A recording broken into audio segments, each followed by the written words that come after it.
এবার জাকসুতে আমি কেন্দ্রীয় সংসদে কমন রুম, রিডিং রুম ও ক্যাফেটেরিয়া সম্পাদক পদে প্রতিদ্বন্দ্বিতা করছি।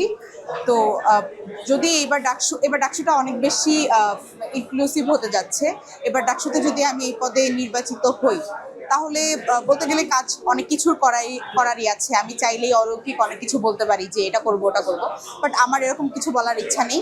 আমি প্রথমত এই কমন রুমগুলোতে, রিডিং রুমগুলোতে নিজে গিয়ে আমি নিজে একজন আবাসিক শিক্ষার্থী এবং বিশ্ববিদ্যালয়ের শিক্ষার্থী হিসেবে যেই সকল সমস্যাগুলো আমি নিজে সম্মুখীন হই, ওই সকল সমস্যাগুলোর যে ধরনের যৌক্তিক সমাধান সম্ভব, আমি সেই ধরনের যৌক্তিক সমাধান করতেই আগ্রহী, যেটা আগামী 1 বছরের মধ্যে অবশ্যই করে ফেলা সম্ভব।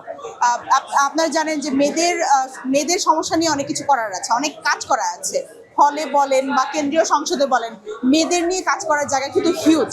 কিন্তু সবকিছু আসলে আমার এখতিয়ারে নেই। আমার পদ আমাকে যতটুকু জায়গা করে দিবে, যতটুকু কাজ করার সুযোগ করে দিবে, কমন রুম, ক্যাফেটেরিয়ার স্বাস্থ্য সুরক্ষা নিশ্চিত করা, ডিজিটালাইজেশন করা, বা ওইখানে যে খাবারের দামগুলো, এগুলোকে যৌক্তিক দামে নিয়ে আসা, বা ওইখানে যে ম্যানেজমেন্ট যে সিস্টেমটা, ওইটাকে আরো উন্নত করা, এবং সম্ভব হলে মহিলা স্টাফের বেশি সুযোগ দেওয়া, যাতে মেয়েরা ওখানে আরো বেশি কমফোর্টেবল হইতে পারে। নামাজের জায়গার আপনারা জানেন স্বল্পতা আছে, ওগুলো নিয়ে কাজ করার অনেক সুযোগ আছে।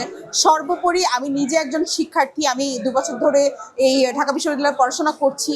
আমি যে ধরনের সমস্যাগুলো সম্মুখীন হয়েছি, ওই সমস্যাগুলো সমাধান করার ইচ্ছা আমার আছে। ক্যাম্পাসের মেয়েদের নিরাপত্তা নিয়ে তো আমার প্যানেল বলেন বা ডাকসুতে যারাই জয়ী হয়ে আসবে, তাদের তো কাজ করার থাকবেই। তার নিজ নিজ শ্রেয় পদ অনুসারে সে কাজ করবে।